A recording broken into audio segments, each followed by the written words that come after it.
Hello दोस्तों, आप सभी को गुड मॉर्निंग, प्रणाम, सुप्रभात।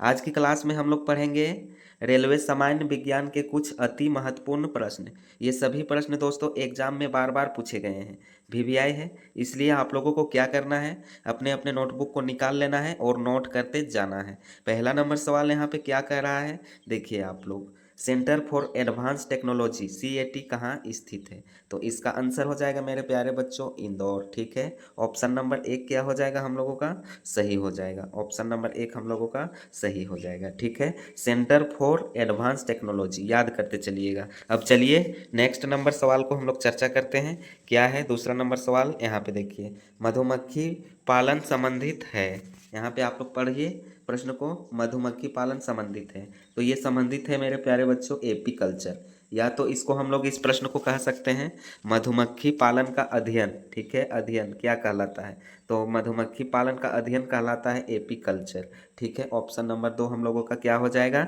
सही हो जाएगा। अब चलिए नेक्स्ट नंबर सवाल को हम लोग चर्चा करते हैं। तीसरा नंबर सवाल क्या है, भूकंपों का अध्ययन क्या कहलाता है? ठीक है, यहाँ पे देखिए भूकंपों का अध्ययन क्या कहलाता है या क्या कहा जाता है, तो इसको दोस्तों हम लोग कहते हैं सिस्मोलॉजी। ठीक है, भूकंपों का अध्ययन सिस्मोलॉजी कहलाता है। ऑप्शन नंबर दो हम लोगों का क्या हो जाएगा, सही हो जाएगा। ठीक है, ऑप्शन नंबर दो। अब चलिए अगले प्रश्न की और हम लोग चर्चा करते हैं। चौथा नंबर सवाल क्या है, यहाँ पे पढ़िए।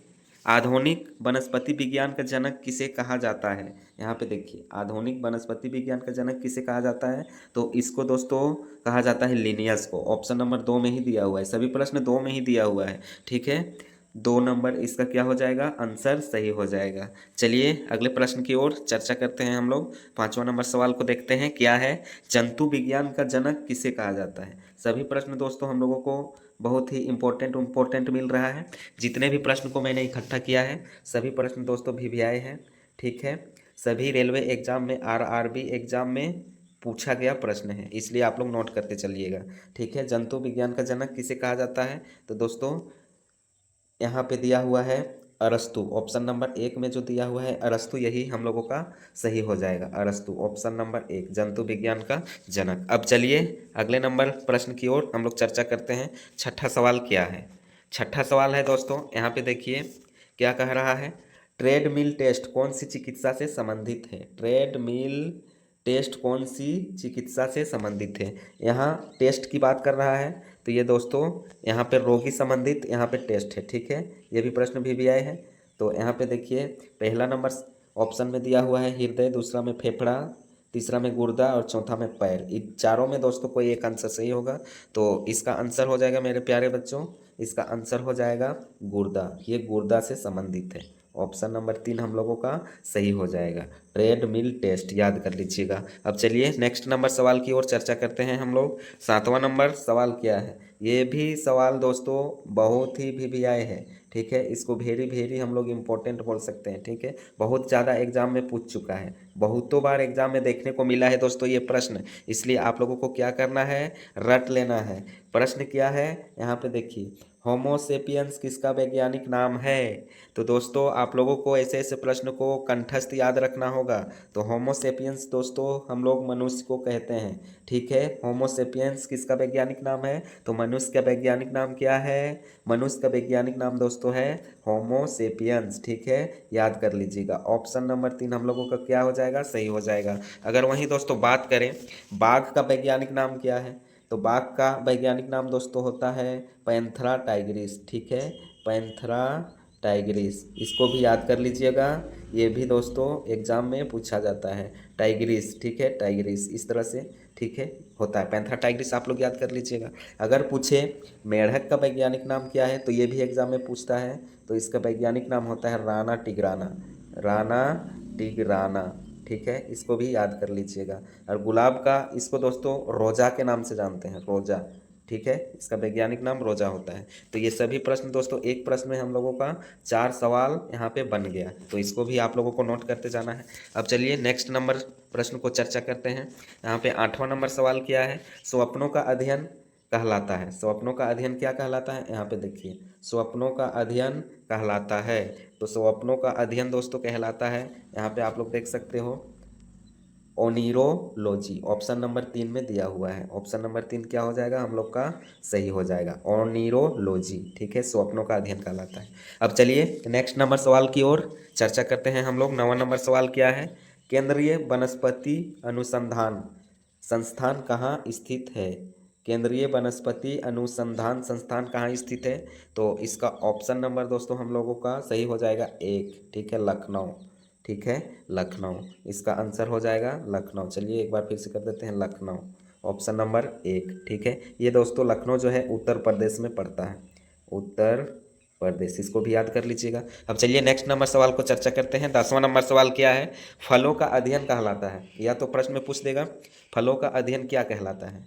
यहाँ पे देखिए, फलों का अध्ययन कहलाता है, तो फलों का अध्ययन क्या कहलाता है, इसका ऑप्शन नंबर दोस्तों हो जाएगा 1, पोमोलॉजी। ठीक है, पोमोलॉजी कहते हैं। ऑप्शन नंबर 1 क्या हो जाएगा, सही हो जाएगा, फलों का अध्ययन कहलाता है पोमोलॉजी, इसको भी याद कर लीजिएगा। अब चलिए नेक्स्ट नंबर सवाल को चर्चा करते हैं। 11 नंबर सवाल क्या है, यहाँ पे देख सकते हो आप लोग, मानव विकास का अध्ययन क्या कहलाता है। यहाँ पे देखिए, मानव विकास का अध्ययन क्या कहलाता है, तो दोस्तों ये कहलाता है एंथ्रोपोलॉजी। ठीक है, ऑप्शन नंबर 2 इसका राइट हो जाएगा, एंथ्रोपोलॉजी मानव विकास का अध्ययन कहलाता है। इस सभी प्रश्न को दोस्तों आप लोगों को नोट करते जाना है और प्रैक्टिस कर लीजिएगा, रिवाइज भी करना है, नहीं तो भूल जाइएगा।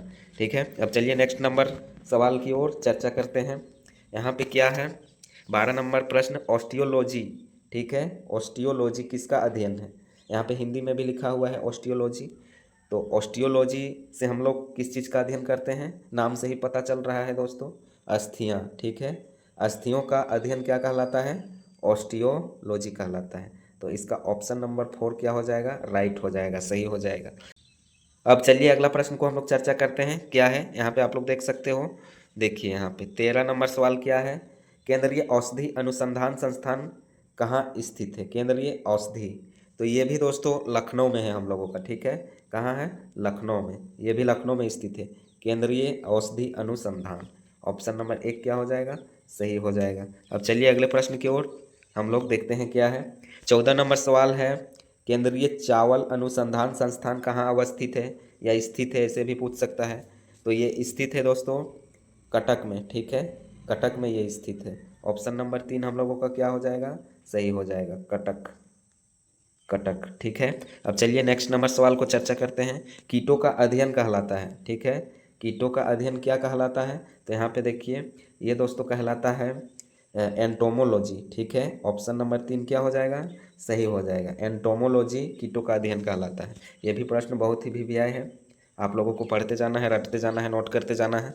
ठीक है, 16वां नंबर प्रश्न क्या है, यहाँ पे देखिए, हाइड्रोजन बम की सभी क्रिया पर आधारित है। यहाँ पे टाइपिंग थोड़ा सा मिस हो गया है। ठीक है, यहाँ पे मिटा देते हैं।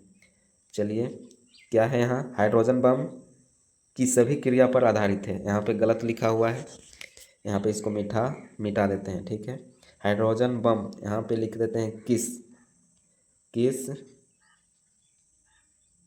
अभिक्रिया अभिक्रिया पर आधारित है। यहाँ क्रिया तो लिखा हुआ है, हाइड्रोजन बम किस अभिक्रिया पर आधारित है, इस तरह से होगा। तो ये दोस्तों आधारित है हम लोगों का नाभिकीय संलयन पर। हाइड्रोजन बम किससे आधारित होता है, किस अभिक्रिया पर, नाभिकीय संलयन पर आधारित होता है। ऑप्शन नंबर 2 हम लोगों का क्या हो जाएगा, सही हो जाएगा। ठीक है, अब चलिए अगला प्रश्न क्या कह रहा है। 17 नंबर प्रश्न, यहाँ पे देखिए, परमाणु बम किस अभिक्रिया पर आधारित है। यहाँ भी टाइपिंग मिस हो गया है, चलिए यहाँ मिटा लेते हैं, यहाँ पे होगा किस अभी। ठीक है, तो ये दोस्तों नाभिकीय विखंडन पर आधारित होता है परमाणु बम। ठीक है, ऑप्शन नंबर क्या हो जाएगा, 4 हम लोगों का सही हो जाएगा। अब चलिए अगला प्रश्न, 18 नंबर सवाल क्या है, रडार के आविष्कारक कौन है। ठीक है, रडार के आविष्कारक कौन है, तो इसका आंसर हो जाएगा अल्बर्ट टेलर। ठीक है, अल्बर्ट टेलर ने रडार का आविष्कार किया था। ऑप्शन नंबर 3 क्या हो जाएगा, सही हो जाएगा। अगला नंबर सवाल क्या है, चलिए चर्चा करते हैं। न्यूट्रॉनों की खोज किसने की, यहाँ पे ध्यान दीजिएगा, बहुत सारे स्टूडेंट इसमें कंफ्यूज हो जाते हैं। यहाँ पे न्यूट्रॉनो लिखा हुआ है, एक होता है न्यूट्रॉन, एक होता है न्यूट्रॉन, ठीक है, और यहाँ पे दिया हुआ है न्यूट्रोनो। तो दोनों अलग अलग चीज़ है, ध्यान दीजिएगा। अगर न्यूट्रोनो की बात करें तो इसका ऑप्शन हो जाएगा पाउली, ठीक है, ऑप्शन नंबर 2 सही हो जाएगा।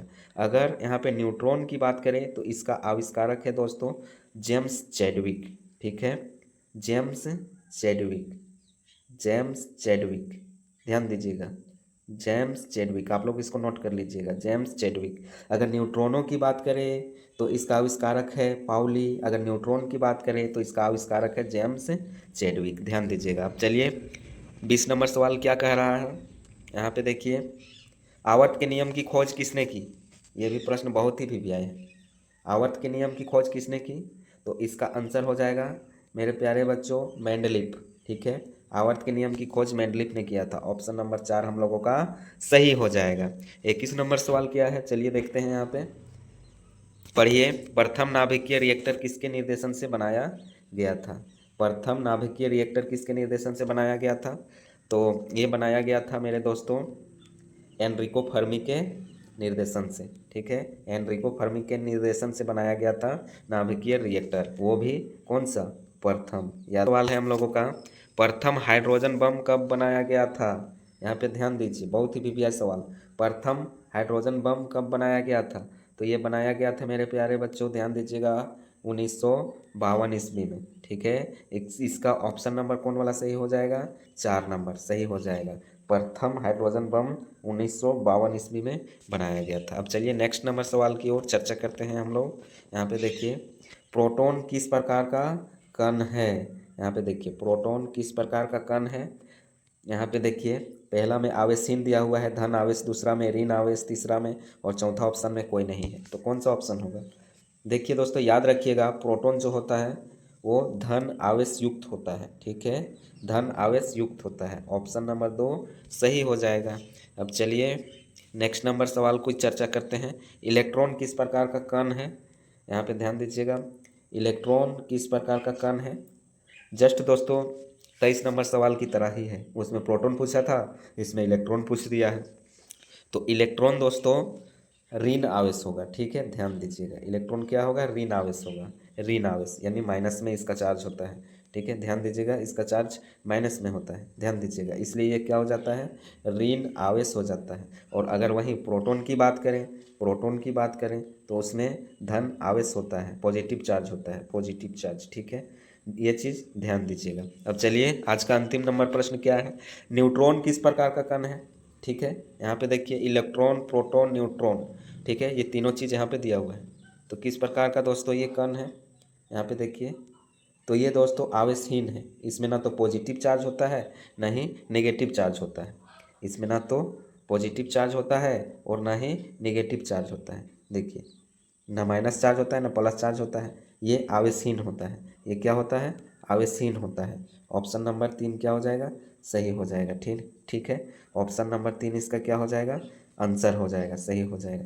देखिए, तो इस प्रकार से आप लोग सभी प्रश्न को नोट कर लीजिएगा अपने अपने नोटबुक में, और जब ज़रूरत पड़े तो इसको दोस्तों आप लोगों को क्या करना है, प्रैक्टिस कर लेना है। प्रैक्टिस करना बहुत ही ज़रूरी है, ठीक है, पढ़ लेना है एग्ज़ाम से पहले पहले। तो आज की क्लास को यहीं तक रखते हैं, मिलेंगे नेक्स्ट क्लास में, तब तक के लिए आप सभी को थैंक यू, धन्यवाद। इसका आंसर है दोस्तों आवेशहीन, ठीक है, आवेशहीन, ऑप्शन नंबर 3।